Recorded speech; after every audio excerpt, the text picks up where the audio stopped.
So we're just jumping into summary tonight. I'm okay with that. Can we have bits? You want to come up with a bit? This isn't Twitch. No bits. I'll do it. Whitebeard is dead. And with the world watching, everyone realizes today's events will rock the foundation of the whole world. But no one would have guessed what Blackbeard was about to do next. Through unknown methods and under a shroud of darkness, Blackbeard has taken the Tremor fruit and now possesses 2 devil fruits. With his new and very uncontrolled power, Blackbeard sends a quake so strong that he splits the sky and sends a tsunami down to Sabaody. In other less shocking news, Akainu has survived his battle with Whitebeard and is back with a vengeance. He orders for the absolute destruction of all pirates, but is willing to trade the lot for Luffy's head. Determined to honor his deal with Ace and Impel down, Jinbei defies Akainu's offer. Akainu makes him pay for his insolence by punching a hole through Jinbei and burning Luffy's chest in the process. Despite the allied pirates running interference, things seem grim for Jinbei and Luffy. That is until Law and the Heart Pirates make an unexpected appearance. Law offers to take the 2 onto his ship for refuge and treatment, and they all manage to narrowly escape. While all of this takes place, we can see Kobe suffering.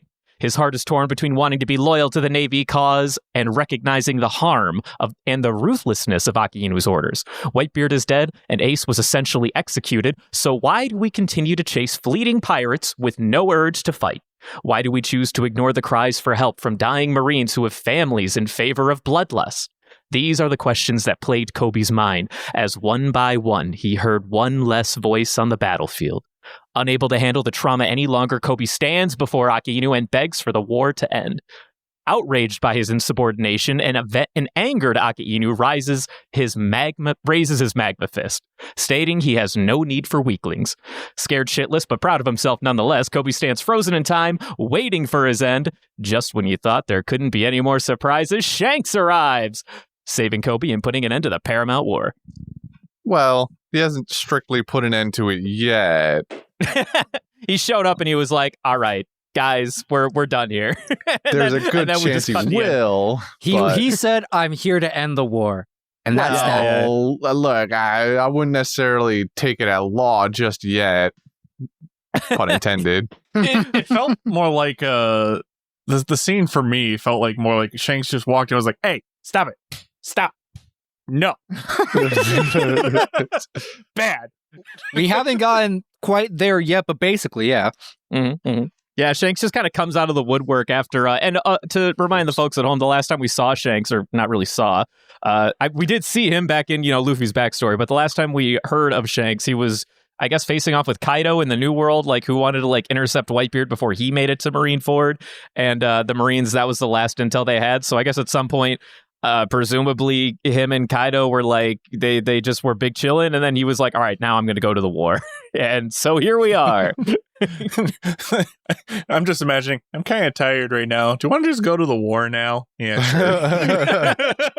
You think I think we're all missing the big picture, and the fact that Ben Beckman has Kizaru frozen solid by just pointing a flintlock at him. Jesus, that felt like a really quick skip to, but all right.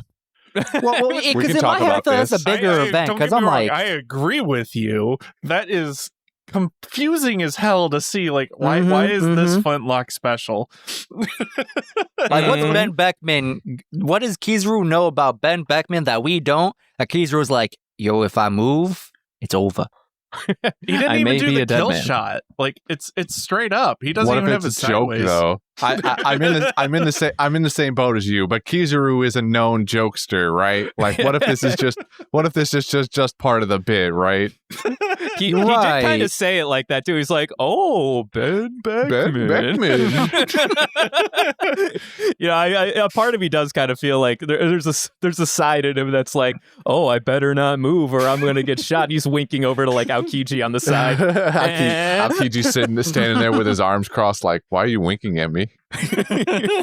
Something in your eye. Aokiji, when Jinbei and Luffy were flying over the wall too at one point, I remember Jinbei looks down and goes, "Oh no, the ocean's frozen," and Aokiji, after freezing the ocean or whatever, it pans over to him and he's just giving a peace sign to Jinbei and Luffy. Which feels like mad disrespect. What's he giving a peace sign? I thought he was just standing there. Yeah, I remember him just standing there. I could find the image later or whatever, but I promise you, he had like one arm in his elbow, like almost crossed, but then the other one was like a peace sign, like, yo, what up, deuces? That's great. That's like mad disrespect. That makes that way energy. better. Also, though, like, I don't know at why at any point Jinbei would have thought the ocean wasn't frozen. It just like, I don't like, it was frozen before, part of it melted, but then not 5 minutes earlier, we watched Aokiji freeze the ocean. I don't know. Maybe he missed that. There's a lot going on, you know? I mean, Yeah, I guess. So Jinbei's perspective was it all froze, then Akainu melted the inner part, and at one point there were like tsunamis frozen, but Whitebeard broke that. Like all these pirates, for the most part, aren't of the impression that the behind the bay, the part where they enter from or whatever, is still got refrozen or whatever, because Jinbei's still like running over to the wall. So this is the first time he's seen past the wall again after running away or whatever the fuck. I also like the fact of how small the wall's gotten.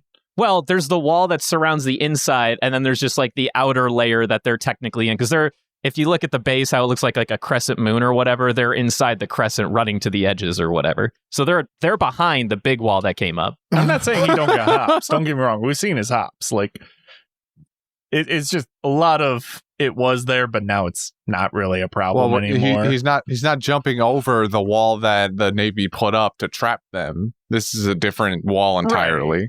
Right, they're inside the structure. They are not subjected to being restricted by the main big wall or whatever. But let's go to the main points of the episode. You know, Blackbeard, his big scheme has finally come to fruition.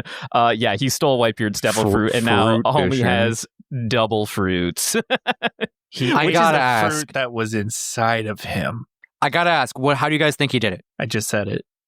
You think he ate this is my question, because there's so much that is unknown about the way devil fruits work and how they can transfer energy or powers or whatever. So do you think that after Whitebeard died, the fruit like grew inside him or something, and then he ate it somehow? No. Wow, that'd be metal as shit, though. That would be metal as shit, though.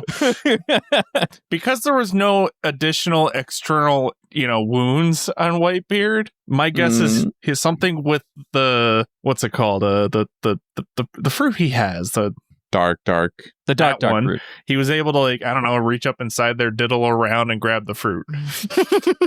So you think that with his dark fruit, he could just like grab the magic from Whitebeard and like, I guess, pull it into himself? That, or he literally just ate his heart. See, now that's always been my guess. I think that is my own. Yeah. I'm on that bandwagon. He didn't need to make an extra hole. There was already two right there. He just took an arm, two of them, wiggled up. He has two holes to pick from. Yeah, I think that is the case, but I think it even goes farther, because then there would be no need to like cover Whitebeard with a sheet unless he was trying to protect Whitebeard's modesty in this moment. But I don't think Absolutely that's not. the case. Keep the secret. I think absolutely, it's definitely keeping it a secret. What's secret? The fact that he can absorb devil fruits. He pops out and then immediately uses it. There's no secret to keep there. No, I'm it's assuming not the secret. It's about the method. The method. Sure, I guess. I think the method here is that he literally turns into shadows and like crawls up inside there and absorbs the power in some way. Interesting in theory. the case of like eating the heart, potentially, maybe even brain. I also think that this has a lot of weight. So just to let the record show, we have no idea how he did it, even where we're at in the story. But I also think that the blanket, I do believe it serves a purpose beyond just keeping the secret, although I can totally feel that energy. I think that Blackbeard's devil fruit being a Logia is special in that he can't become total darkness. He's like the only Logia that can be like, I guess, a physical like being or whatever, but he can control darkness. But if you put him in a completely dark environment, I think that the rules change for him a little bit. And like Christian said, I think he can like slurm his way up into Whitebeard or whatever, and maybe like nom on his heart or whatever. Slurm. You know what I mean? Like, I don't know. I gotta make up words, man. Yeah, exactly. Slither and worm his way. Would you still love me if I was a worm? No. No, but my question is, what do you think is special about Blackbeard that makes him able to do two of these fucking things? Yeah, this is the real. I don't know about that. The D, the letter D. He has D in his name. D for double. Wait a minute.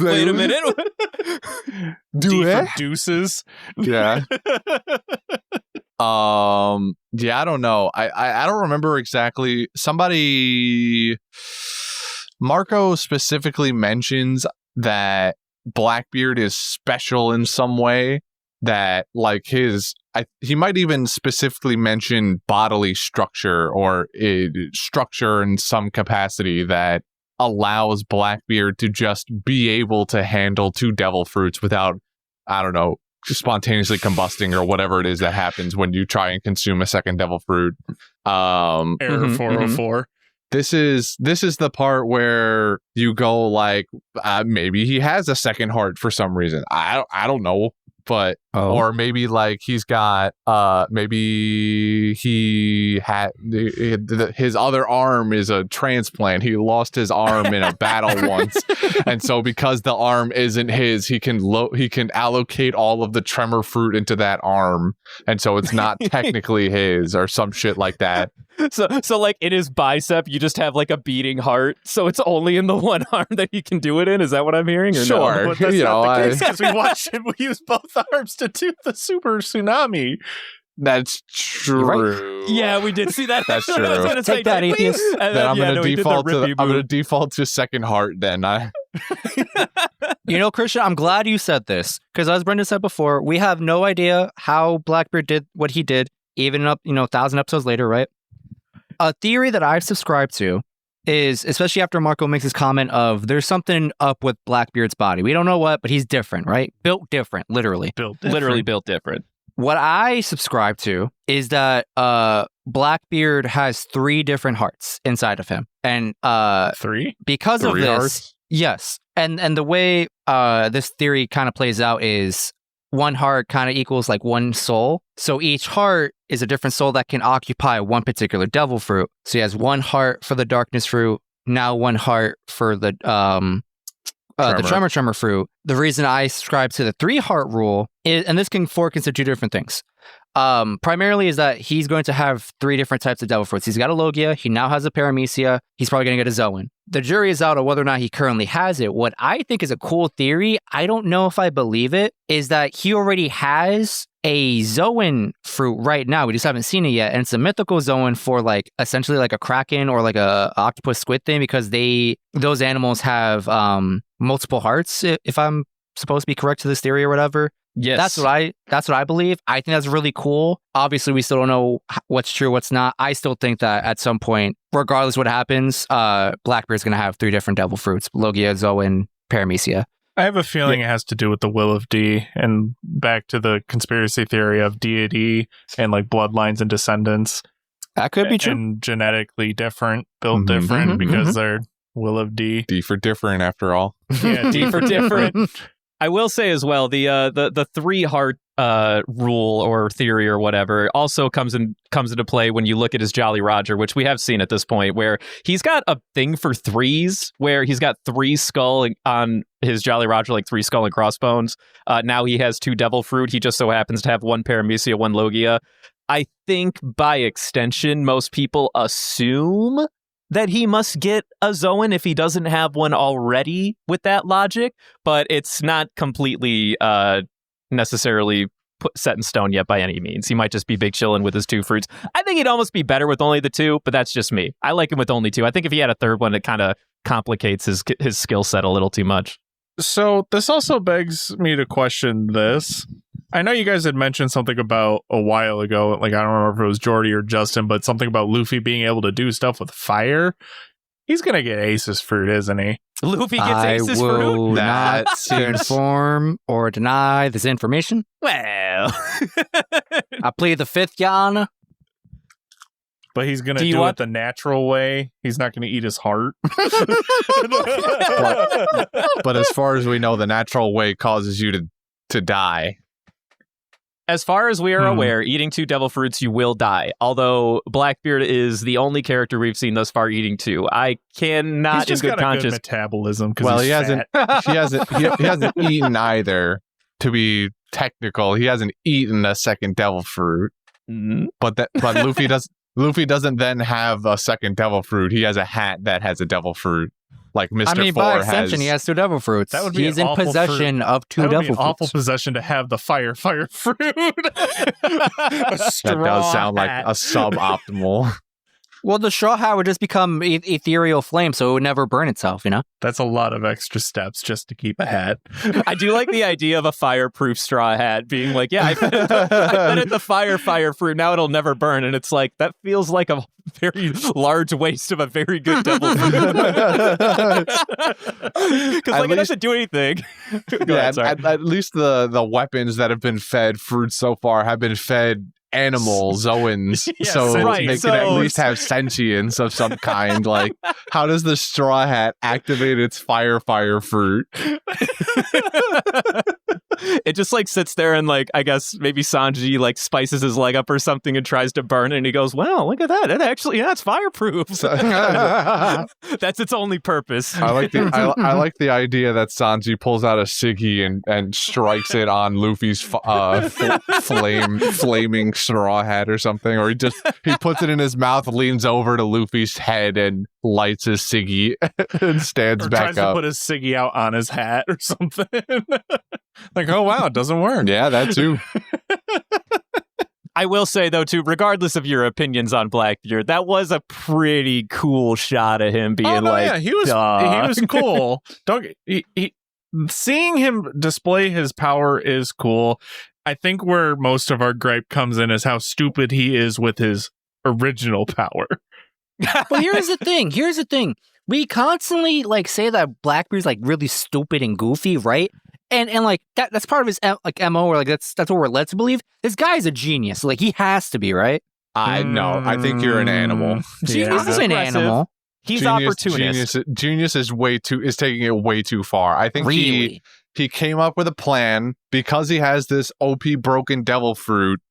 It tends to work out fairly easily for He's him. buggying his way through life right now. No, No. That's taking him down too low, I think. I think he's some credit. He's somewhere in the middle of genius and buggy failing upwards. Like, there's a very happy medium here somewhere.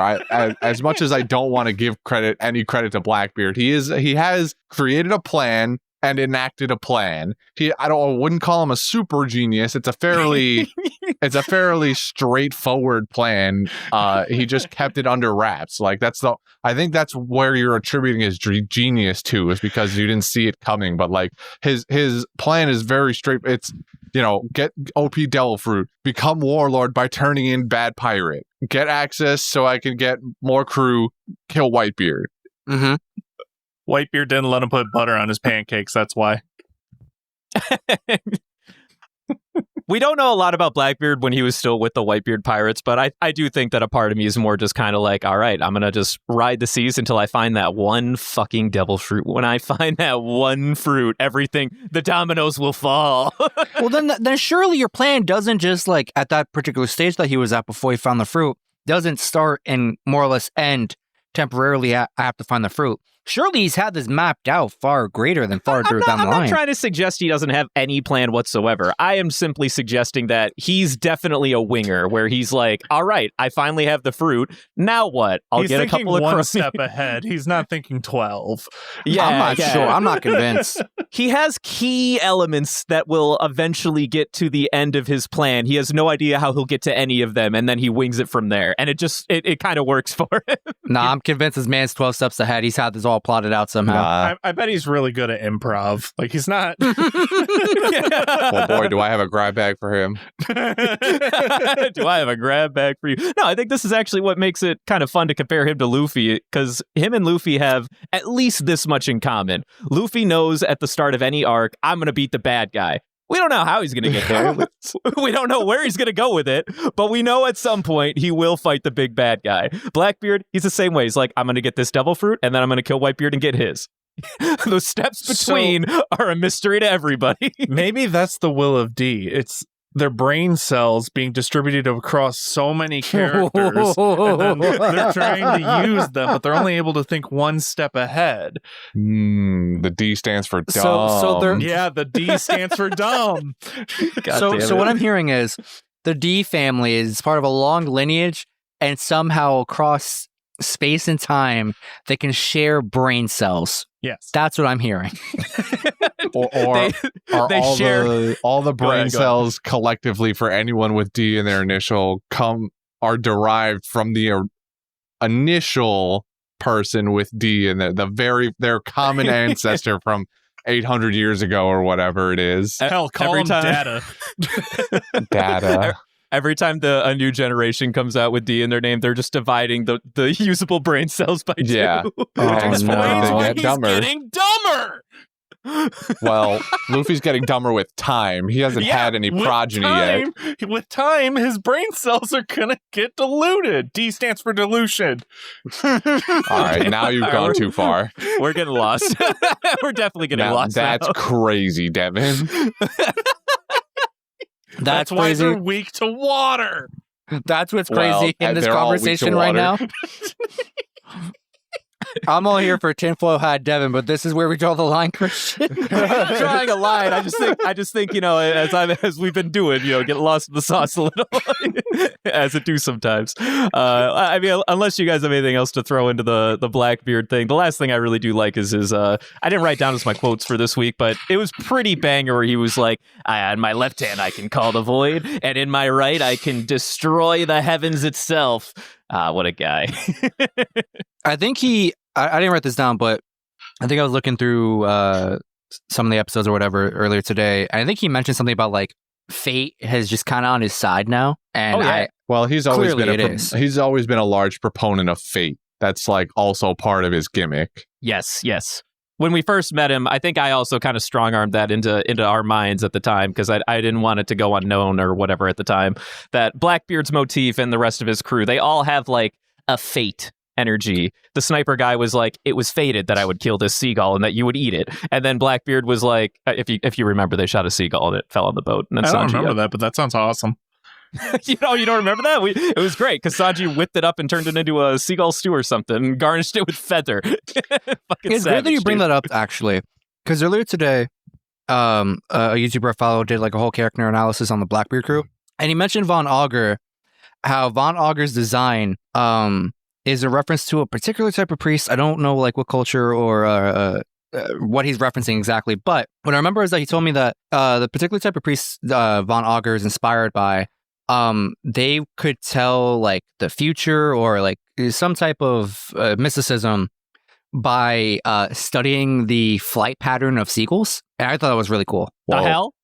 That's crazy. That's actually really funny. I had no idea. That's interesting. I gotta go look back at that Just in video. the fact, well, I guess it's not really a fact, but how about the fun fact guy? Yeah, the fun fact. I mean, to be fair, I don't think we had Justin back in those days, so if we could have used him. I can only do so much. I've also been slacking. It's for been a hot long while. time since Justin has spouted any sort of fact, so this is nice. A lot of it's just spoilers. Yeah. Which are, I guess, inherently facts, but they're unwelcome. non-wanted. They are unwelcome facts. Unwarranted facts. Unwarranted is right. Exactly. Yeah. The other big thing that happens throughout the majority of these episodes, of course, is Akainu chasing down all the straws the entire time. Akainu. I'm sorry, straws. The escape team of trying to save Ace, the pirates or whatever, The New World Whitebeards. Pirates. The Whitebeards. Excuse me. Pardon me. I have no idea what I'm talking about anymore. I watch completely different episodes. Nani? He's I still spoiling think stuff. Whitebeard did it cooler Classic. than Blackbeard with the abilities.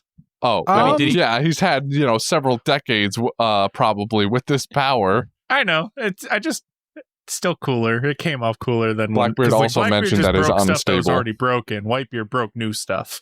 I'm not gonna say you're wrong. I think Whitebeard obviously had finesse, right? Because of training and whatnot. What I find kind of impressive, because how I interpret it is that potentially that Whitebeard was holding back potentially, but Blackbeard did basically similar move as Whitebeard, right?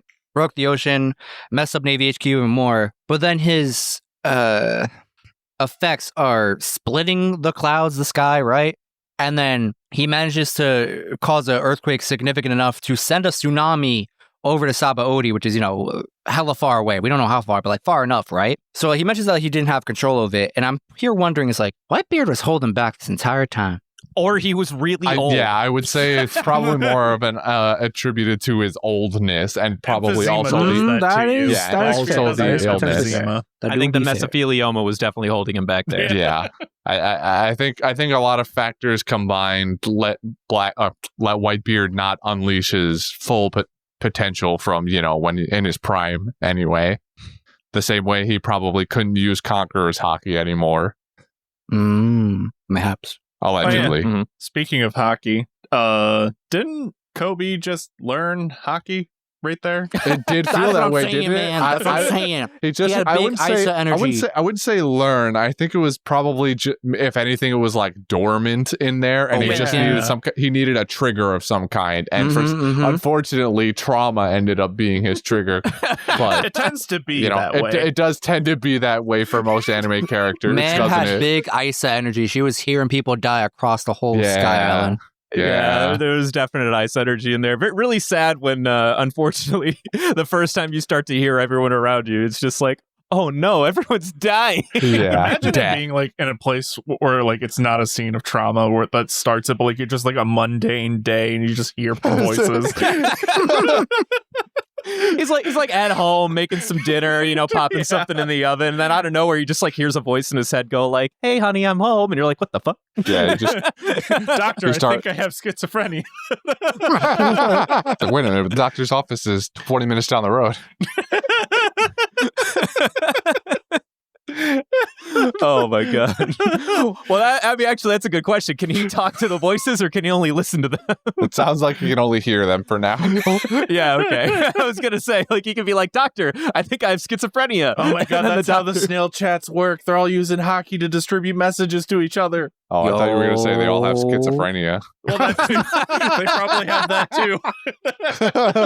Schizophrenic snails. That's how they communicate. Snails that's a fire are band the name. ultimate hockey users. I'm gonna start a band called Schizophrenic Snails. That's actually not a bad band name. The Schizophrenic Snails, baby. Let's go. No, but Akainu was chasing them all down for a while. He was like a badass too for the majority of these apps. Every Always single one of been. them was. He always has been, to be fair. But when he's like Akainu's pretty dope. When he's like magma'd up though, he's pretty sick. Like he's pretty cool. Yeah. I just can't respect his Black Force energy. I'm sorry, Black Air Force energy. Excuse me. This Black Air Force energy. You might have to describe this one to me. Am I Black a fool? Air Force energy is a term used On the internet. in the internet. Yeah, for it's essentially having absolutely no chill. Like they're the type of people that you bump into them in the shoulder and they bring out a gun. Oh, yeah, that's a bit aggressive. Sure, okay, Black Air Force yeah. energy. My personal favorite example is if you ever watched a video from that TikTok/YouTube channel, Casual Geographic. He's done plenty of exposés on the behavior of killer whales, aka orcas. Those things have Black Air Force energy. Yeah, Those things just cause violence and chaos for the fun of it. Blackbeard is an example of Black Air Force energy. Wow, I don't know about that. He doesn't have the menacing mean streak to it. Yeah, but Akainu does. Unwarranted destruction. I would idealize Black Air Force energy as someone who's like the coolest dude and will not give a shit about anybody and also beat the shit out of you in a fight. Like Blackbeard meets a few of those requirements, but he's not like the epitome. He's too comically inclined to really embody Black Air Force energy. Now, if he was a cold stone killer like Akainu, like the Akainu is Black Air Force energy. Oh yeah, 100%. Lucci, for better or worse, is kind of more Black Air Force energy than. But he got like the off-brand kind. Well, I mean, Lucci is the same. Lucci's basically the same though. Like he's a calm, generally calm, collected badass who has a lot of power and doesn't give a shit what anybody thinks. That Lucci is a better other example also that over Whitebeard anyway, but. Regardless. Or over Blackbeard, rather. Blackbeard. God damn it. I hate this. It's okay. You'll be doing it for the next 1,000 episodes. We all do. Nah, you hate won't. But Whitebeard's dead. We'll never talk about him again. Yeah, Whitebeard's dead. I won't have to Too bring up his soon, name too too much. soon. He just breathed. I mean, he is dead though. Like he's gone. No, the fact that we're not going to talk about him ever again. Well, I mean, His he name will may come up. come up once or twice. Actually, He's a wait. legend. I wanted to ask about is there a reason for the Whitebeard pirates tattoos being different? Is it just What do you like mean? he changed the design over time? Because didn't Ace have like the same tattoo Whitebeard has on his back where it like actually has the white mustache part? Mm-hmm. Are they not But- all like that? No, Marco especially has one on his chest that doesn't have like the white stenciling and all that. Like it's just it's but just isn't the blue.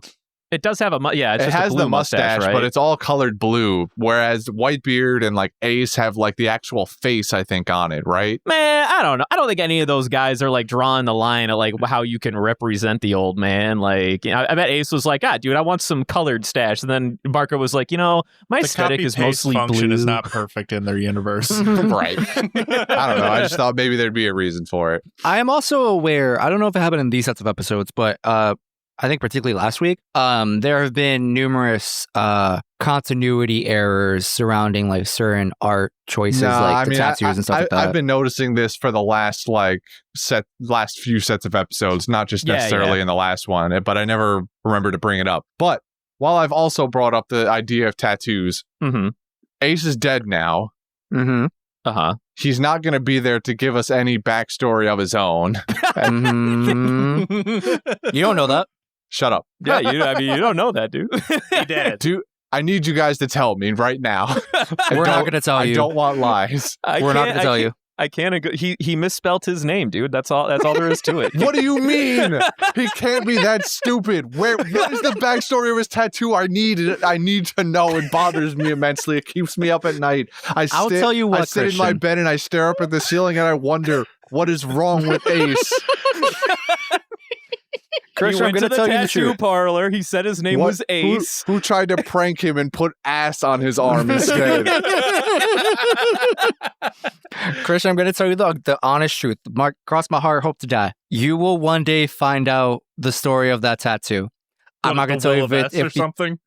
I'm not going to tell you if it's going to come from the show bullshit. or the manga or going to come from me in a little fun fact down the road. But I promise you will get your answer eventually. Yeah, they cover in a cover story that we haven't gotten yet. Is that real? Is okay. No, I'm kidding. I like I said, I promise you will get the answer you're looking for one day. I don't believe I'm not going to you. tell you how. Okay. I definitely can't tell you when. I don't want to know. I just want to know that it happens. It That's will all I happen. really. That's all I can wanted promise out of you this. that. I feel like they're lying to us. They might be, but at least it'll let me sleep at night now. This is what's been bothering Christian. He's like, man, I've been staring up at my ceiling every night for at least an I roll hour. over in the bed looking at Christian. I wonder what he's thinking about. he was too enamored last week being happy with finally getting the validation that Ace died to forget about the tattoo that he has spent so many nights pondering. Yeah. Me and Devin text at night, and when I don't answer him, when I stop answering at a certain point, he thinks to himself, he's probably cheating on me. But instead, it's just me staring up at the ceiling, wondering when is Blackbeard gonna finally leave this story. The answer is probably never, because he's shaping up to be he's shaping up to be the final boss of the series already. 100% the final boss of the series. Yeah, that's my guess is that he's going to be the final boss. Either that or Akainu, to be honest, because no The shot, One Piece is Akainu. going to be the final boss. Oh my god. Wait, who's going to be the final boss? The One Piece. Oh, the One Piece itself. Yeah, the One Piece is a Gundam all along. They have to fight the Gundam. I'm telling you, that's why we're collecting all the treasures around the world. Mm-hmm. We Totally. haven't added to that list in a while. Yeah, they haven't had anything worth adding recently. There hasn't been too much. I don't even really remember what the last thing we did was. 3 skeleton keys, because those are sick. Oh wait, no, hold on. I have I took a photo because I was curious about this, but I didn't get a chance to look up the Marine that is definitely alive. Oh boy, here we go. What did you do? Oh, come on. I'm confused. I'm going to send you guys a photo because I can't tell for sure if this is the same guy or not. Oh. All right.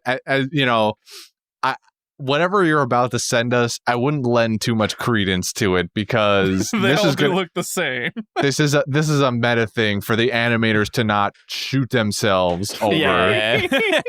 A lot of copy paste, redraw the same dude over and over and over again. I wouldn't claim that as the evidence for our argument. Why can't I send it? Remember that one episode of like that Yu-Gi-Oh thing or whatever where it's like spot the main character and it's just like a bunch of like brunettes and then there's this one guy in the back with like crazy main character I just look hair. at this guy and I remember the man who ran away and I don't think that's the same.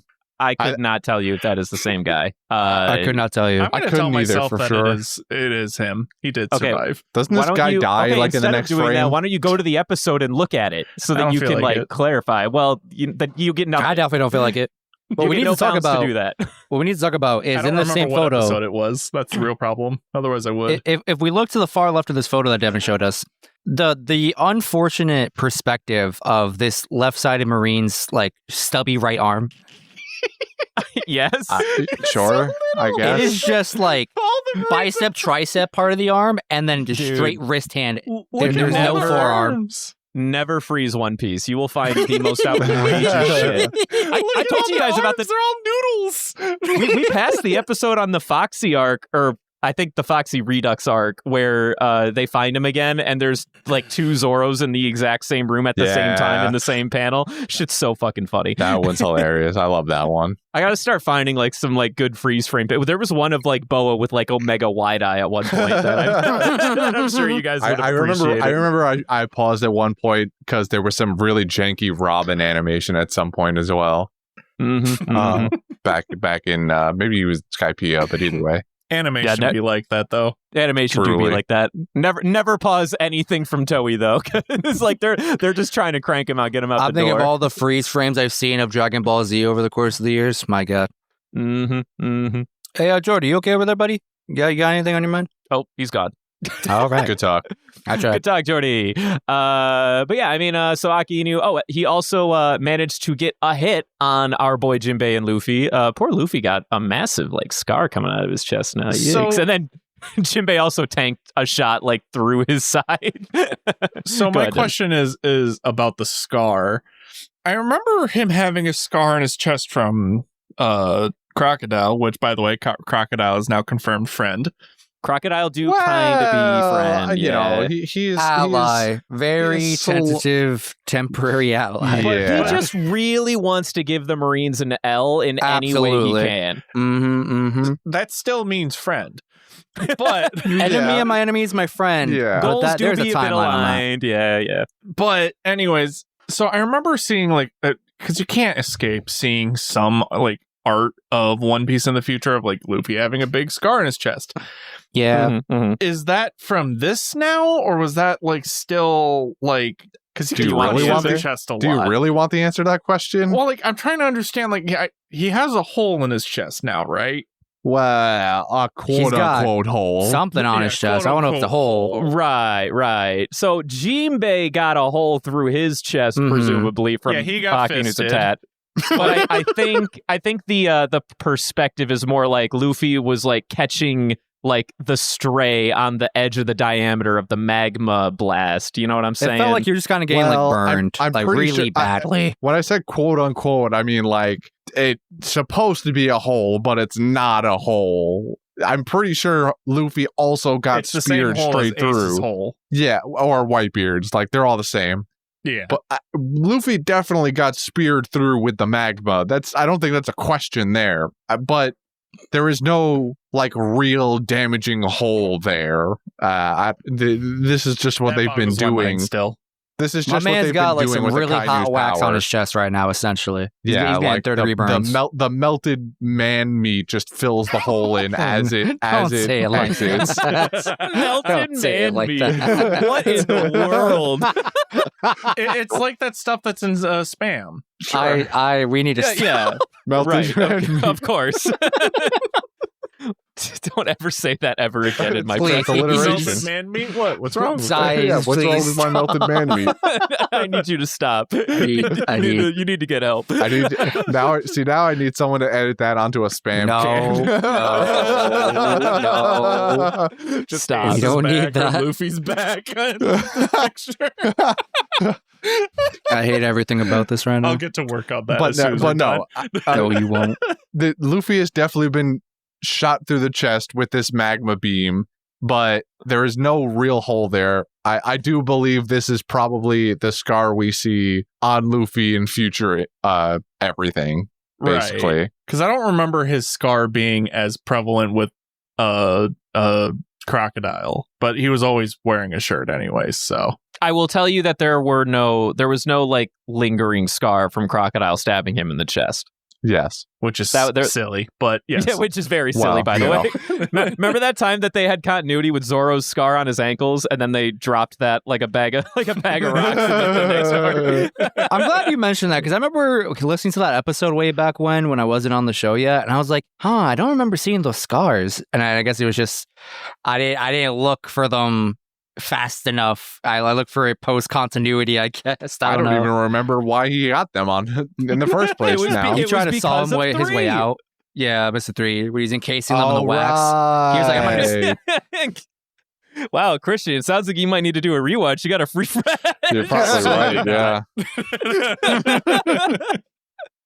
Oh my god, I'm just kidding. So yeah, Akainu did get a nice shot on Jinbei and Luffy, and Law showed up because he, I guess, felt like token Who saw this coming? Deus Ex In Machina. his yellow submarine. in the Yeah, yellow. the cello submarine, baby. God, I Were any of love the his yellow Beatles doctors submarine. by chance? Shit. No, the Beatles were not doctors, and unfortunately, none of his cohorts are named after the Beatles, which would have been an absolute fantastic Gem. Oh, you're telling me that Yeah, there's no Los character Submarine. named Ringo in here at all? No, there's Sure. no We got Ringo. Django. I was just say we got Django. It's close, right? I know a couple more, but there's the two named goons we know on his crew right now are Jean Bart and Beppo, the bear, the polar bear. Beppo. Beppo's a great name, but it is Beppo is unfortunately fine. not a Beatles name. It would have been great though. I would have loved that. But Also, no, side he's- note, where's Momongus? Momongus He's is chilling just, you know, somewhere. he's chilling, He's yeah. out there causing harm to pirates running away right now. He's in a Nah, fight. sure. Surely I not. want to see her fold some people. Actually, that's true. Granny's been absent the rest of this time. She's retired, Where's Granny? man. She's retired. They bring Granny back inside, like to the underground bunker or something. Oh no, I hope they did Mhm. because that building's kind of fucked. Yeah, a little bit. But then again, who knows? Maybe she's folding the building. I don't know. I gotta imagine that at this point, like, there are submarines out there that are trying to, like, help other fuckers out there. Like, Tashigi was doing it, even though a couple of, higher ranked Marines were like, put that fucker down. We gotta do other shit right now. And then, like, Smoker, Tashigi on the side are like, well, that's a bit aggressive, Like, we got some guys on our team. There's probably some nice goons out there. I like to believe Momongus might be one of them. He seems like somebody who would Momongus. care about his team. Yeah, I'd like to believe that Momongus gives a damn about his fellow cohorts in the Marines. So He might not be like that Angle swordsman guy who gave pieces of his coat for every T-Bone. God bless T-Bone. T-Bone. T-Bone. Is T-Bone here? That's a good question. So he was He is in- though. He is. Yeah, I think we saw him when the... We saw him in the lineup at the very beginning of this Yeah. war, but he has done nothing on screen. Yes. Mhm. He's unfortunately done nothing on screen. And I'm failing to remember if he's like even canon. Maybe he was just like a filler goon like on the train thing. But I think he was canon. Oh no. Also, I might be crazy, but I feel like I remember Probably are. T-Bone being stuck at Impel Down. No, I don't think that ever no, happened. he's T-Bone was never definitely there. he's definitely there. We saw him in the lineup for sure. Saw him in the lineup. In my head, my brain is telling me he's like he was in the lineup, and then he sailed over to Impel Down and check on what's going on, and then he was subsequently stuck there. Mm-hmm. But I might be an animal. Probably am. I think you might be an animal on this one, my guy. Mhm, It's unfortunate. Do you want And then, of another course- animal take? Go ahead. So the character Devon. Yeah. Katarina Devon. Yes. Yep, Mhm. Katarina Devon. Did I say that right? Katarina Devon? Yeah, Mhm. yeah, Oh, now you care about pronunciation. Shut up! No, I do care about pronunciation. Don't do that, Christian. I hate you. Don't do this. Just continue the thought. She has a long nose, right? Yeah. Have we seen Usopp's mom's grave? Don't you start with me. You gotta stop. I like how ever since Croco Mom, which was really fed to you guys, we didn't have to give this to you, okay? Yeah, but now ever that you since have. Croco Mom, every character that comes on is a parent to somebody important. We gotta stop this. You can't stop this. Yeah, you've done I am this to inevitable. yourself. You What should've- in the hell, dude? surely you could have seen this coming. I'm thinking to myself, I thought we were gonna yeah, ask we'll about join in on the noses. bit. Go ahead, I'm sorry. I thought it was just going to be straight up about noses. Like, hey, why wasn't she on that list that Justin was talking about? By the way, that list I remembered, Vasco Shot has the longest nose in the series. That's what it Still was. seems very wild to me. I don't know. I'm pretty According to shocked who Oda and puts him up. SBS, that is the facts. That's Well, fuck- I'm not willing to accept anything he says because that list of like largest chest sizes Yeah, had Zoro at like absolute the nonsense. second largest chest over basically all of the women minus Zoro's chest one of gonna them, get I don't remember. thick. As long as Oh, you Kuma want exists in this nonsense. universe, it's nonsense. Like, It's you can literally nonsense. see when they're facing off against each other who clearly has the wider frame. Like, what are you on about? Fucking nonsense. And then, of course, Buggy comes and saves the day because he's Where are the his hero. Where are his feet? They're just like running on the ice down below, I you thought know? he had like a specific rule with his feet where he's Yeah, able to fly, yeah. and he's like a mile off the shore. Where are Well, his they're feet? not. They're not in frame, Buggy, but I there's a need feet pics. Okay, relax. There's a giant ice sheet that I'll give you this. No one should be letting those feet pass, but assumedly you must admit that they're just fucking running on the ground while he's. I will be honest with you. I levitating away. too, at some point, was asking where are Bucky's feet. Where- I need pictures of Buggy's feet. What is this coming to? Give me Buggy's feet. Is this J. where Jonah foot Jameson. fetishes I started need from? Buggy feet now. Get me pictures of Buggy's feet, Parker. Oh my fucking god. Because they're kind of just treating it as like an off thing where he's Well, just yeah, able I mean to fly that's the around. reality, right? Is they're maximizing the usability and minimizing the downsides in this particular moment because Like, of all the Plot. explosions going off, how have his feet not been sent off into the sky? Like, Well, Buggy is not really anywhere near where any of the remaining action is happening either. we don't know because we don't know where his feet are. Well, I mean, well, where he was before, when we first see him separate, they weren't really close. Like, he was across the cavern from where Whitebeard was getting murked by the Blackbeard pirates. So at that point, he turns tail and flies away because his friends are holding his bottom half, and so he just goes, whoop, I'm out of here. So, presumably they let go at some point, and then his feet they are forced to follow. But I think Brendan's point, it makes sense now that he's said it. Like, they just kind of have to. It would have been kind of nice to just see a shot of maybe some random pirates and marines fighting, and then just bloop, bloop, bloop, yeah, bloop, Buggy Buggy's like feet. running little like shoes, like squeaking. Yeah. like the SpongeBob walking sound effect for him, just squeaking across the ice, and like everyone just going, "What the fuck?" Is that? No. I want to imagine there was like a scene where the animators thought about it. They were like, okay, we're going to have Akainu facing off against all the Whitebeard pirates, and then they're never going to acknowledge it, but Buggy's feet are just going to walk across the screen. Zero acknowledgement whatsoever, but it's for the audience. God damn it. Just like That's that. the director's They cut. missed out. There was a bit that they could have done there, and they did fail a Yeah, little bit. they But did it's okay fail us. because I got peace sign or Aokiji in the back, so I'm good It's with in the that. Snyder cut. Don't worry about it. It's in the Snyder cut. Okay.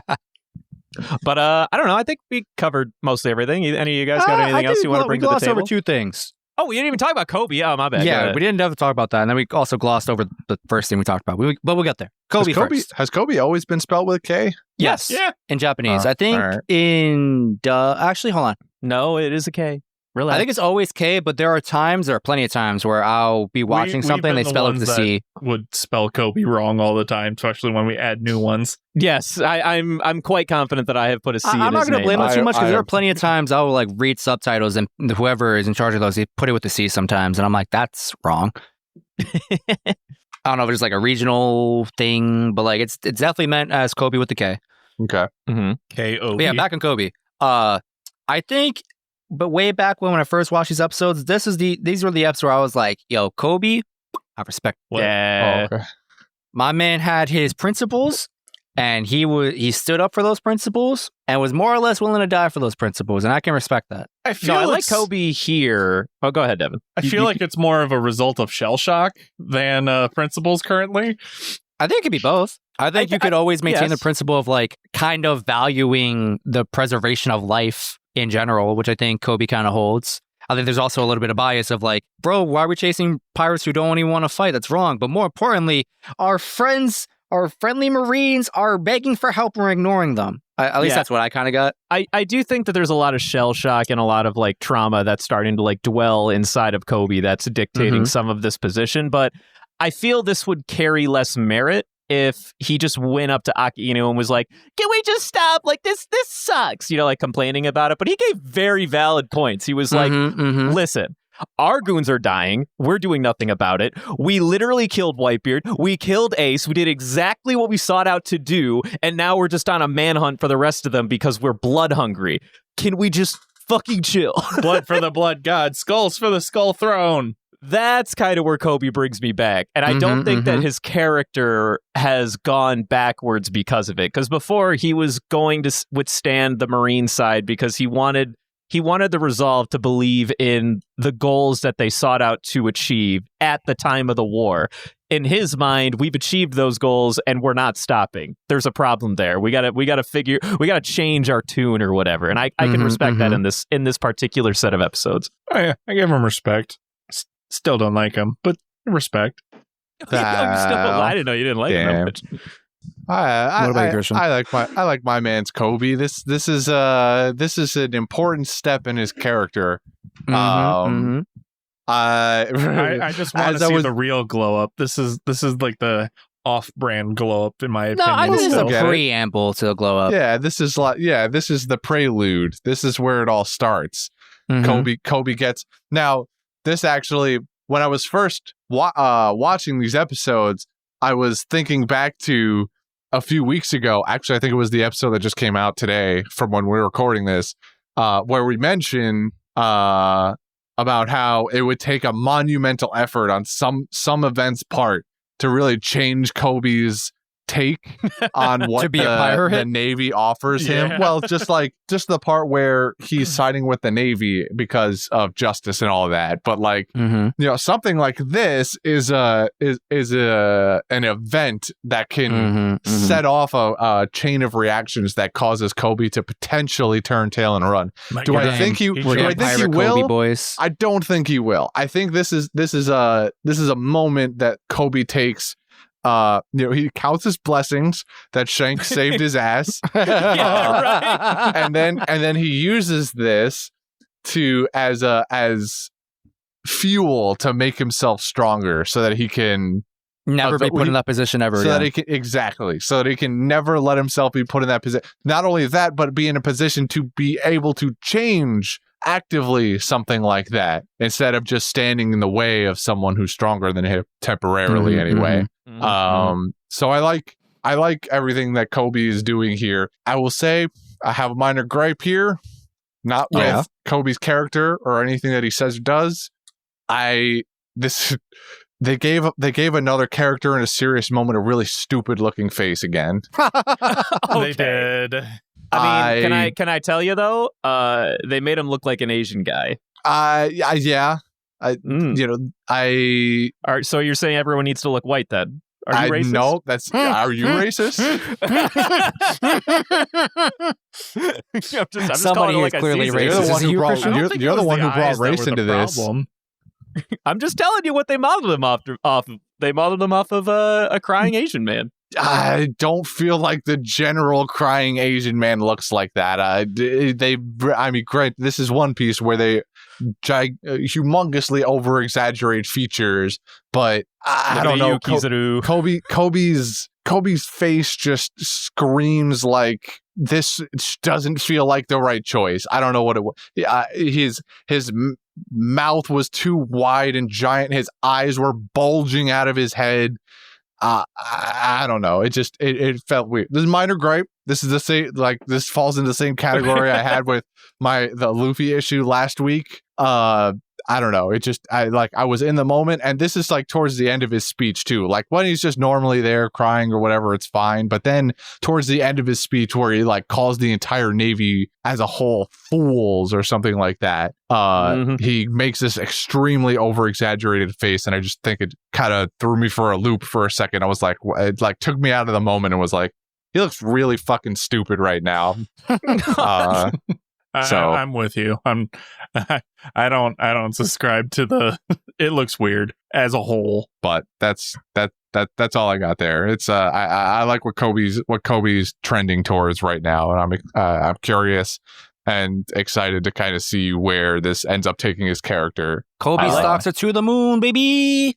I do like here how Shanks shows up and saves Kobe's ass from Akainu punching his existence into ash. His existence into ash, if you will.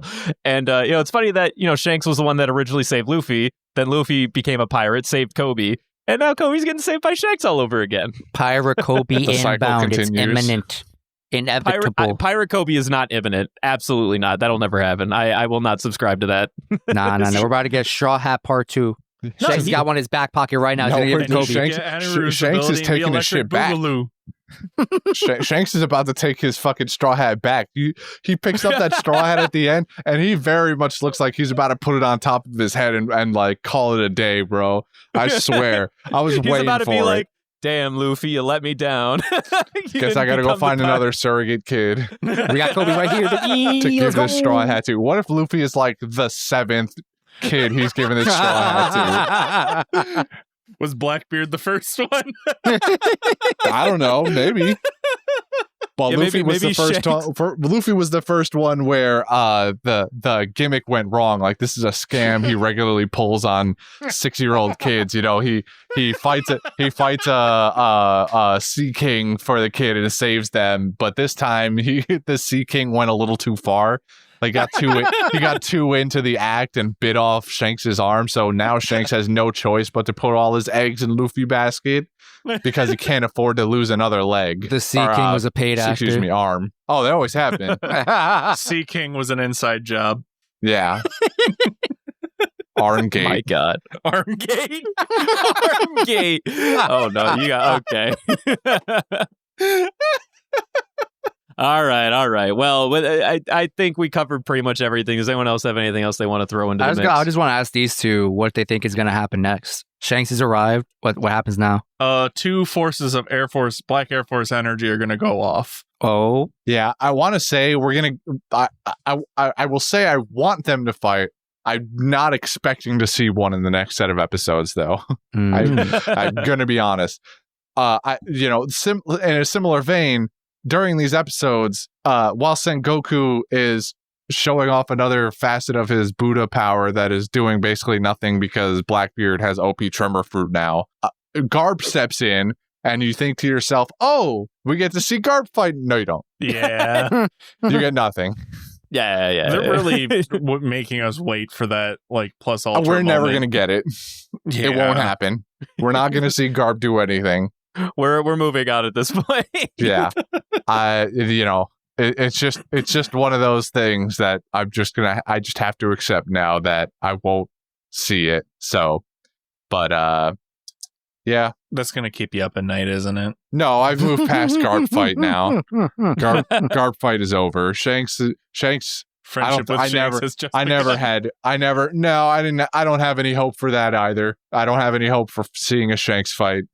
Christian just doesn't have any hopes or dreams left. The only thing he wants is that ace tattoo. The only thing I had was the ace tattoo explanation, man. When we get that ace tattoo, you're going to be like, I'm done. I'm good.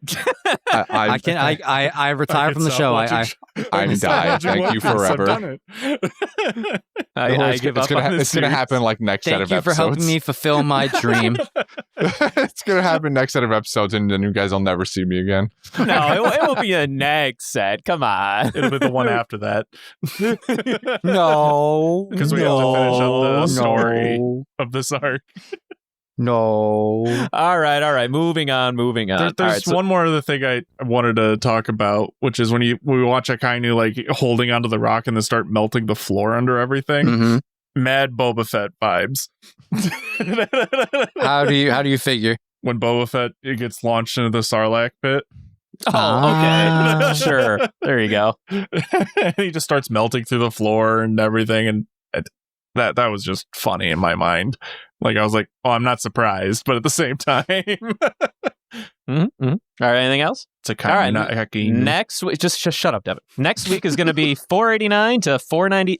489 to 493. Moving on to quotes. Big set of episodes, kids. It's 5 episodes. Wait, we're watching 5 next set? If that's how the math works out. 89, 90, 91, 92, 93. My God, why are we Yep. watching so many episodes? We're always like cranking these out. All right. Does anyone want to go first? I'm trying to remember the exact verbiage of it, but Ivankov is fighting Akainu, and like I think he said something along the lines of like I'm hotter, or something like he's hotter than the flames of. He goes, "Bring it on! I'm burning way hotter than you." Yeah, that. Oh, just watching that fight, and then him like, "Haha, you burned my lips."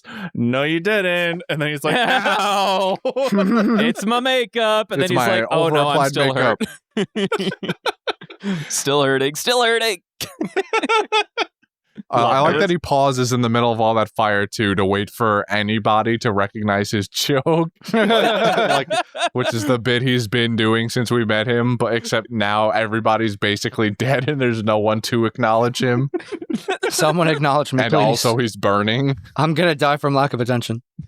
Not lack of oxygen from all the fire burning around No. him, lack of attention. and again with fucking Inazuma in the hair. He just has his own little apartment in there. Yeah, he's got his own little space, man. Man's He's is just big, chilling. It's like chilling. a pocket dimension of hair. It is. Yeah. It's You're a not hair wrong. of holding, dude. I love Ivankov. Never Anyone want to changed. go next? Absolutely. Anyone want to go next? Yeah, I'll go next. In episode 1, so obviously I quoted one of the goons that was praising Buggy for his majesty, but there was this one throwaway goon that just had a monologue of shit to say. He goes, he had a shot at fame and fortune, and he understood that the cost of his personal integrity was too high to pay because material gains are ultimately meaningless You and public acclaim fucking is sniped me, fleeting you in these bastard. trying times. I hate Why are you. you interrupting me, man? Don't interrupt me. It's Justin. He always do that. Shit's fire. So do you. I didn't Shit's expect to fire, get dude. sniped on this I do quote, to be that. honest. I really did not see that coming. It was so good. It was such a good line.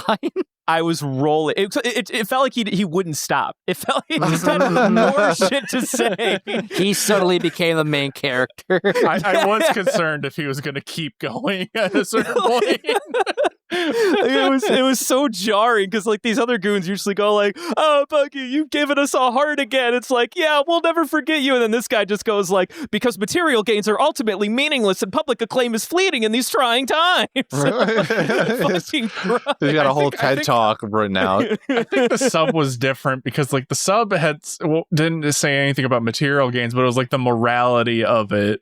Like, Well, either way, it's probably one of those it's still things where a similar message. Don't get me wrong, but it's just like different topics instead of material gain. It's like, you know, he understood the morality of just letting, you know, Whitebeard die out in glory without trying to steal the glory or something.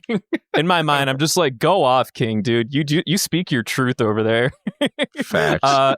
And then in episode 2, this is a line from Buggy. So once again, they're all praising him. I did not quote them doing more praise, but as they're saying something, Buggy, as he's holding Luffy and Jive, he's like, "I can't hear what they're saying, but I bet it's stupid." And it wasn't wrong. He was not wrong. And then, of course, episode 3, where Kobe's like, "You know, what are we even fighting for?" Great line. During all right, so I'll give Sengoku a morsel of credit here for stepping up to the plate and finally deciding that he wants to defend in some capacity what's left of the Marineford base. But he has this whole long-winded speech that he gives to Blackbeard, but somewhere towards the end, he makes the statement that I just thought it was banger line. Justice that comes from humanity will never perish. Which, among an entire speech about that's supposed to be very uplifting for the Marines, but also kind of like sets in motion this whole bloodthirsty part of the couple of episodes. The standing up for what's right and all that was kind of nice rallies line. him into a bloodlust, doesn't it? It kind of achieves a little bit of the opposite effect that he was probably going for, but regardless, Buddha be a little bloodthirsty today. Yeah, this Buddha's a bit different. No, that line was super sick in the dub because he's basically like calling out like the mood and saying like, this fortress needs to stand so that the beacon of the light or whatever of this facility can reach every corner of the world or whatever, because their base is located in the actual canonical center of like their quote unquote planet or what have you. And it wasn't so much about the building as it was the island as a whole, because Blackbeard's plan was to destroy and sink the entire island into the water, so which would effectively relinquish their center of the earth position. But anyway, the next quote I actually wrote down, I sort of had a question about, I guess. Anyway, Crocodile, as he cuts into the fight, or rather the execution of Jinbei and Luffy, he eventually gets to a part where he says, "Whether he lives or dies, it's as if he's in hell. Then we can make him suffer as we please while he lives." I do remember those words and those lines.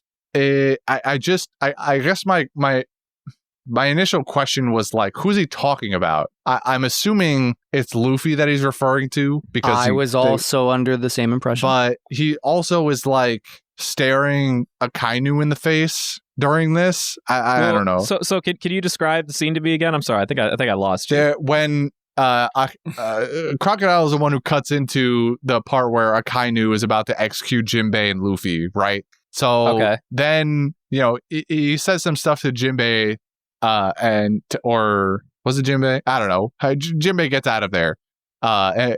So then Crocodile like turns around and he's addressing Akainu and he says that line. But so I'm assuming he's talking about Luffy, who is the one actually on the verge of death, because he starts off with whether he lives or dies. So I don't know, but it just for some reason it just felt like he might have been talking about, I don't know, Akainu for some reason, but I'm pretty sure it's Luffy. So I guess it's not really a question that I'm asking. It just, I was sort of confused at the time. I think I can tell you in mine, when he looks over at Jinbei, he's like, if you're going to save somebody, you better save him properly or something like that.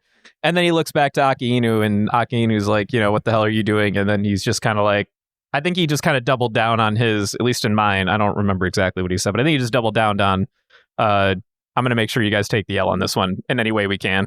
Yeah. But then he was talking about how he's going to make him suffer as he pleases while he lives. So Crocodile is clearly still not on Team Friend yet, or at all, really. He's on Team Fuck the Navy, and then always has been. As soon as we're out of here, he's back on Team Let's murder Luffy, or let's make Luffy's life even more living hell. I think he's just being a Sunder. True. Potentially true. Do you think there's good energy for that? Maybe that's what, drew me in from the beginning. Oh boy. All right. Is there any other quotes? Besides the one you sniped from me, Kobe speech. That was it. All right. Moving on to the Golden Ham. I only have two, either Blackbeard or Kobe, and I will sway I'm on the no Blackbeard others. train, baby. Blackbeard. Blackbeard. I was thinking Jinbei. Okay, hear me out. I love Jinbei so much. That guy is the GOAT. But I really think Blackbeard earned it this week. Yeah, but I really hate Blackbeard, so I also really kinda respect your feel like position, he but I really earned it believe here. Blackbeard really deserved it. You know what I'm saying? I feel like Jinbei more so because without Jinbei, they never would have been able to Dude. do anything. I got to stop you. In a year's time, you will not remember what Jinbei did in these episodes. In a year's time, you will remember the time that Blackbeard stole an extra devil fruit from Whitebeard. Case closed. Like, come on. I 100% agree with Brendan on this point. I love Jinbei, but I really think time, I'm also willing to throw in a Kobe instead because he made me feel things while Blackbeard was just showing off. I love and appreciate all of these suggestions, but I'm really on the Blackbeard train. I am more Blackbeard. I know we have the peanut gallery in the back saying that they don't want to give it to Blackbeard. I can pivot to Kobe, but I'm not gonna like it. Don't do this. Stay with I'm not gonna like it. Stay with me, please. Come on, we're not gonna give Blackbeard the golden hand the one time that he has like the coolest yes, my evil plan has finally been unveiled, and it's not bad. This is one of the most impactful moments of the entire series. Okay, well, impactful is a lot. I would say it's definitely one of the most pivotal moments.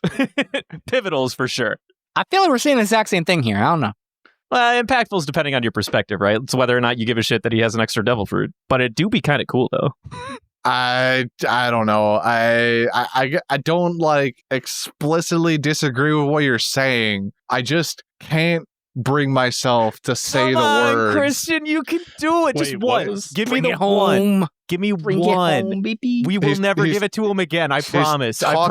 He's talking about how Blackbeard, how this moment is one that you'll remember in 500 episodes, but like specifically, I feel like I wouldn't forget the idea that Jinbei has been the ride or die homie this entire war arc, but I can assure you will, because I did it, and I've already seen these episodes. yeah, but you got fish brain. Like, I don't you know, you he's have not wrong. you have I still self-prescribed remember fish Pell. brain. Who? And he got a I'm golden messing hand. with you. I'm messing with you. I remember Bird Boy. It's okay. Put the guns down. Listen, all I'm saying is like this is kind of like Blackbeard's like time to shine. Yeah, and man. He didn't like completely disappoint. Like Didn't Blackbeard get the award for when he fought Ace? we gave it to Blackbeard. The only other time we gave it to Blackbeard was I think we first met him. I don't know if we gave it to him during the fight. Maybe we did. I'm not sure. I don't remember. I can't recall. I'm still on Jinbei. Do we even have a golden hand that up? Because it was like, I think that particular episode we recorded was literally just like that one episode of the fight, and then the rest of us doing like end of like thingy majig, end of season, end of arc. I'll tell you what. I'll scroll back and do our thumbnails and figure it out for you. Will this affect your decision whether or not No. we've given it to him? Yeah, No. Okay, I was gonna say. No, it won't. Come on, Christian. I believe. Please, come Bring on. it home, baby. I can't bring myself to do it. I just Don't, don't. I just don't. I just don't feel. No. I just don't like. I get what you're saying, but the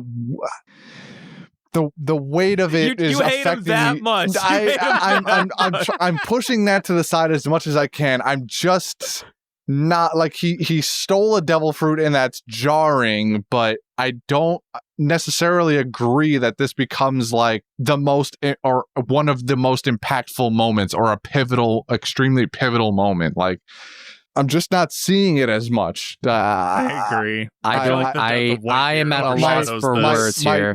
my dislike for him is, I cannot deny that is playing a factor here, but I'm just also not seeing the extreme importance of this outside of the fact that he's managed to take up a second devil fruit somehow. Well, I mean, the I fact just- that he has a crazy fucking devil fruit too, in fact, now. I think for me, if Jordy doesn't show up, we're gonna have to go to numbers. I'm pretty sure Jordy's gone. I refuse to go to numbers. If you go with Kobe, if the two of you are on Kobe, I will pivot, and I'm not I gonna think like we it, were but on I'll do it. Jinbei first. Oh, I'm not doing Jinbei. I can't. I got to give it to Kobe or Blackbeard. I will bend nowhere else. We'll go to numbers over that. I can give it to Kobe too. Kobe was my backup here instead of Jinbei. Jinbei was my number one choice, but I can give it to Kobe. I will give it to Kobe. I could suffice Now with it's- Kobe. Okay, compromise. This was a heated one. This one took a minute for us to get Teach, there, I think. This is supposed to It's be been your a long- moment. It's been a long time This is since we've supposed had to to be your work this moment, hard Teach. for one. I'm sorry I let you down. Yeah, now I we're do- going I to do teach him feel a bad. lesson. I do still feel like that he deserved it in my heart of hearts, but I can give it to Kobe too. He was no slouch. He was no slouch. All right. Well, now that we've done that, moving on. Kobe wins. Moving on to fan mail. We pushed this one from last week. Justin, I think you had something.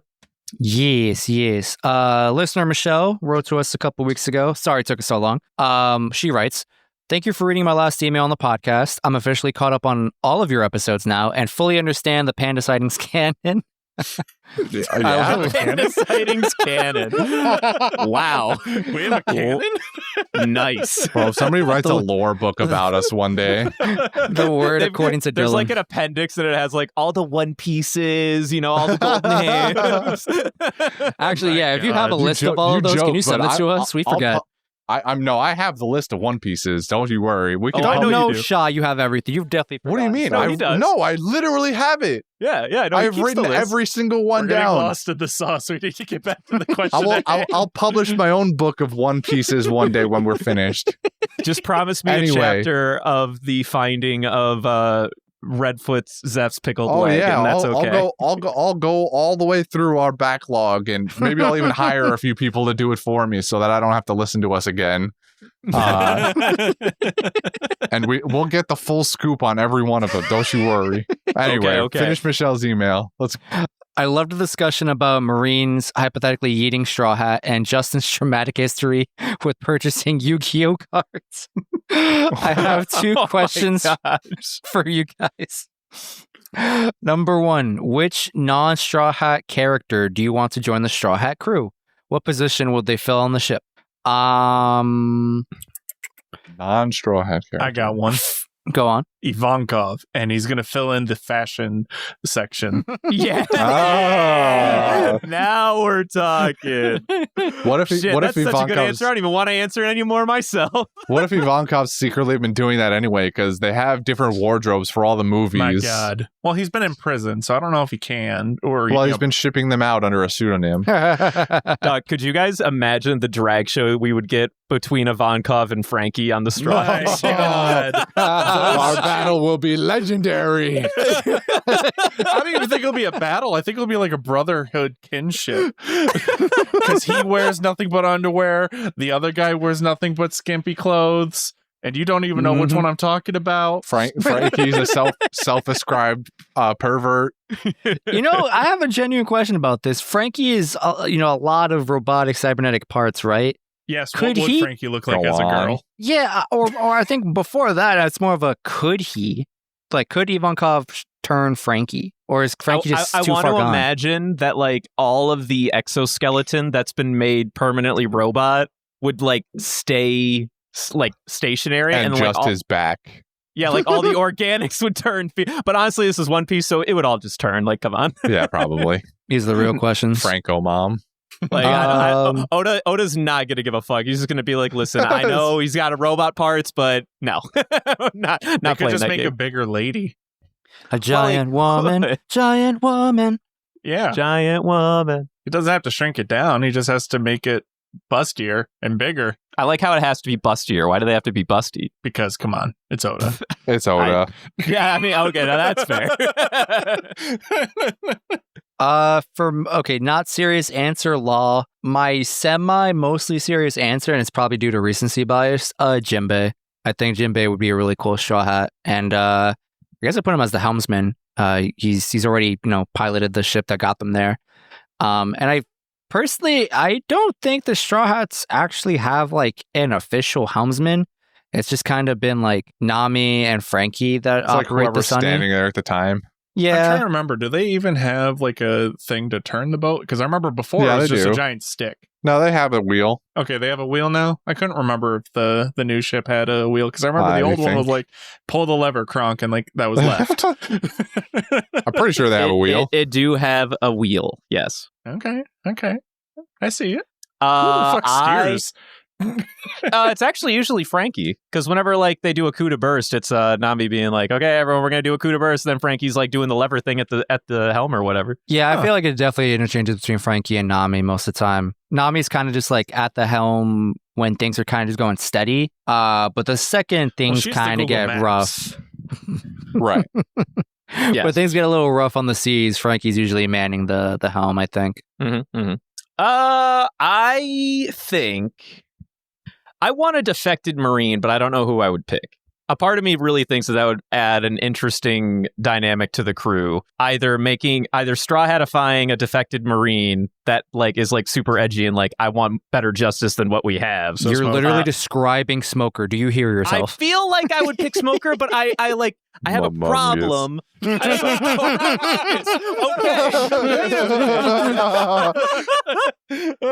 Someone sus.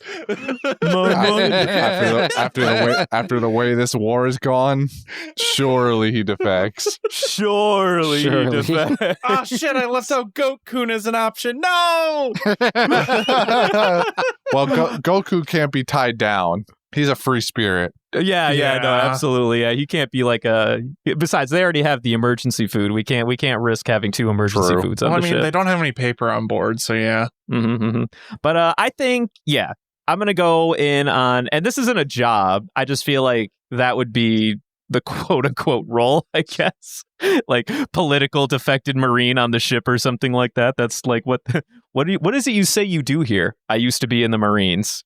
Great. Yes, I pick Smoker. You pass, Butter. I used to be a bad guy. Now I'm a good guy. Hey, it's a unique category or trademark, I guess. I don't know. He's the anti-hero. No, I feel it. I think that's a good category. We don't have a specific one for it. We have a freaking archaeologist on the crew. Anything goes on this ship, clearly. Yeah.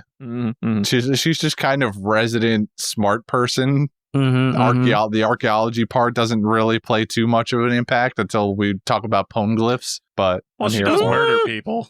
I think Robin's knowledge. I think her job is not to murder. That's not her trade. I don't know about that. She's done a lot of it here. But I genuinely, I do think that Robin's knowledge that tends to come from like archaeological based information tends to become kind of useful. Like maybe not like just her having any intelligence whatsoever. I think it's her worldly travels ends up being the more what becomes relevant a lot of the time. Yeah, even if it's not like saving the day, I think I always appreciate it. Right? It's always her surface level understanding of literally anything carries this team so hard. Yeah. She's like everyone else in the D&D squad is like going for the chaotic, class or whatever. And then Robin's the only one that decided to be the one with any intelligence whatsoever. One of those games. Oh, also, I totally forgot, but it doesn't need to be said. But Bon Clay deserves to be on that list as just be a surrogate for Ivankov. I almost want to give it to Bon Clay more than Ivankov, only because he's like more of a bro. Heresy. Ivankov is great. But Bon, though. I feel like I think Bon Clay just has the established history there already, where like that would be more favorable in my head. I can't be disrespecting my boy out here. There's similar energy, don't get me wrong, but like he's just off-brand Ivankov, though. He got everything he is from Ivankov. Whoa, let's put some respect on Bon Clay's name. All right, Bon Clay is a respectable individual. He's the fanboy of the OG. I mean, you're right. But Bon Clay thinks so. There's plenty of individuality in him. I give mad respect to him. Bon Clay, mad respect. I give tons of it. But Ivankov. I think this is a lot closer than you are suggesting on the surface, my guy. Like we're not. This isn't like a cut and dry case. No, you're good. Don't worry. Anyway, that doesn't need to be a pitch. I just wanted to throw that out there. He's like number one. We're digging further down the barrel. They could always just get a bigger boat and get more people. Totally, 100%. Christian, did you give yours yet? No, I pick Lasso the gun dog. Shut up, dog. Come on, That's man. what I just said. I picked the dog. His position is the actual pet of the crew. His position is gun. Were you sitting on that this entire conversation? Mostly, yeah. Okay. I just wanted to know. I could pick any number of people that I want on the ship, but it's the role part. Like I don't know what. There's really not another role. The part's a little loose. I don't think the part there's really not like that. a specific role that many of them. Yeah, that's kind of that kind of what distracted me from picking Bon Clay. I don't know what role I would give him other than like homiest homie of all time. That's why Ivankov's perfect. He could be okay, wait. No. Think about this. We have a musician. Musician needs a backup dancer, man. Yeah, I mean, we could fill out more of the crew band, you know. We could just get the dancer for the actually that's not bad. I mean, yeah, or it could be role. that we could continue with more backup instruments. You know, we meet somebody else, or we get a long arm tribe, not the one who has piano teeth. I was gonna say, is he gonna be the subwoofer or something like that at some point? You know, you just got me thinking of like, what if Oda like did bring Bon Clay into the fold and made him like dancer, like you said, and then for his debut, like they on their hangout time on the ship, he explicitly writes Swan Lake in universe in the manga or whatever, and then Toei has to animate that shit with the Swan Lake music. And they're like, Oda, what the hell, man? Do you have any idea what you've done to us? The copyrights on this is going to be insanity. And he's like, I wrote it into the show. Yeah, eat my whole dish. Imagine how cool it's going to be. Okay, hear me out. We add Zeph to the crew, and Zeph is Sanji's sous chef. Oh my god. The role reversal, Zeph would never. Role reversal. Huh? Zeph would never stand for it. No. But then what would happen to the Baratier? Nah, they can't do that. Surely Patty can run the Baratier. Wow, you remembered that? I don't know why I remember his name. I don't know why I remember his name. That is actually incredible. You know what? I picked Zeph now. What do you mean? It inspired me.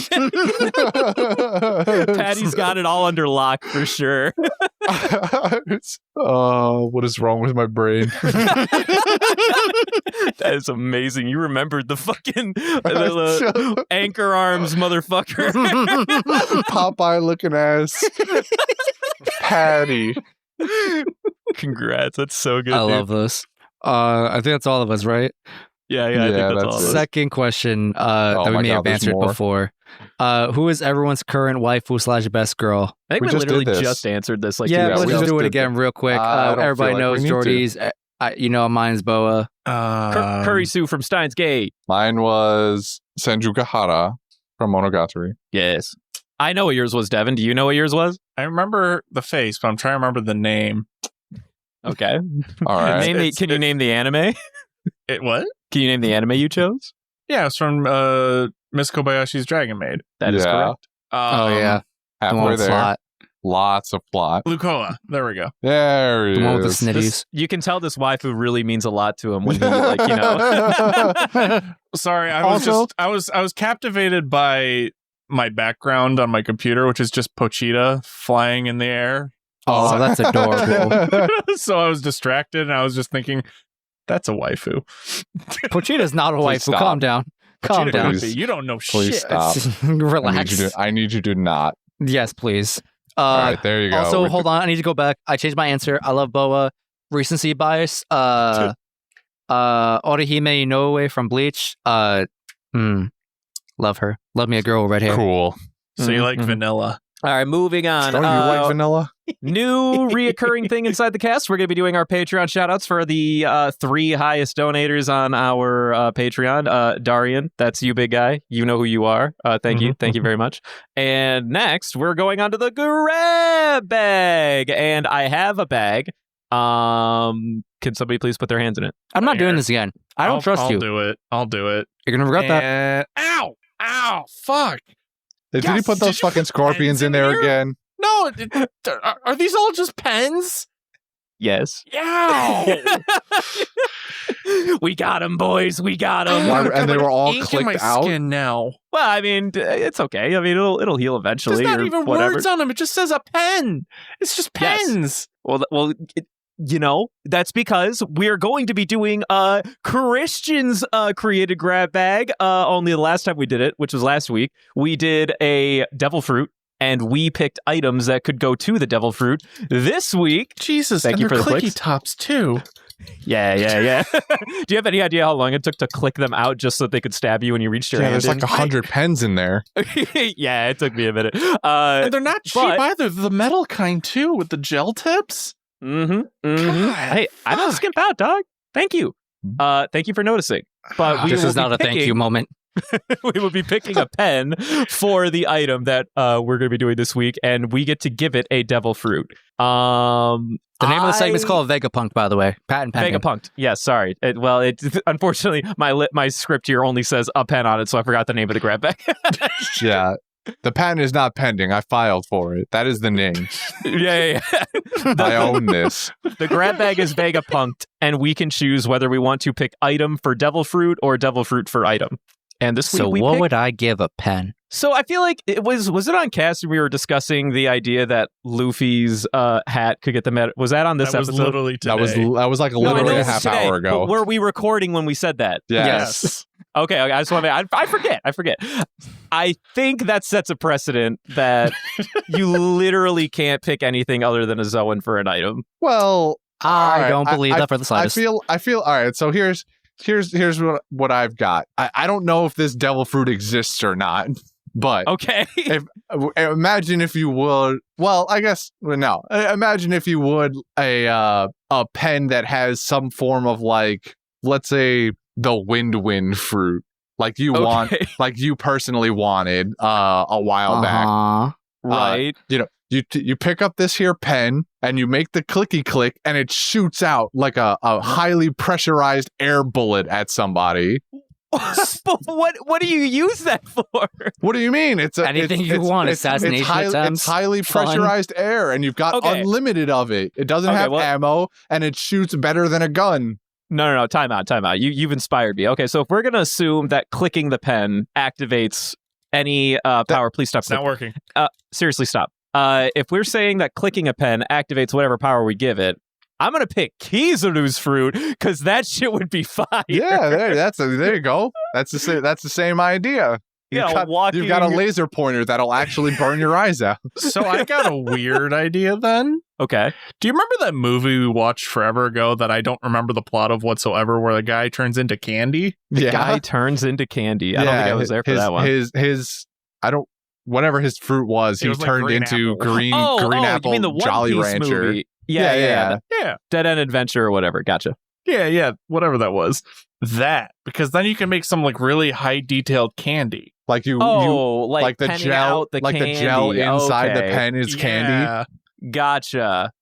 Yeah, I mean that. You could do the same thing for like Three's fruit, I guess. You could be like, but you look. can't eat Three's fruit. Well, yeah, but you can make like cool like candle sculptures or something, maybe, right? Like a 3D print. Or you could eat it. This is very fair. You have I an guess it unlimited depends. food supply, but it's candy. Yeah. Fair enough. I suppose, yes, if you wanted to do it that way. I like the light fruit too, because then it could also be your pocket flashlight or flashbang.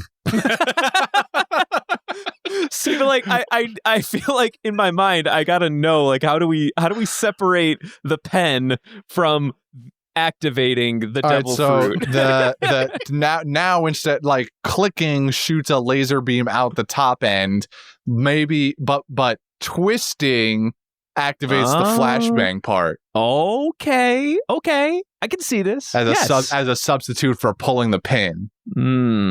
Yes, I like this. I'm just trying to think of anything. Is anything top Kizaru's fruit? I feel like just having like a laser pen. Okay, hear me out. Good. Hear me out. This is like really stupid, but Okay, I came up with it, so I'm gonna go with it. So I was thinking, like, you know those little like gag trick toys that were like, you pull out a stick of gum and it's a roach that pops out, right? You want to give Enarus. Yeah. Wait, But I'm sorry. Of a light taser, I blacked it's the out. volts of the sun. So have you ever?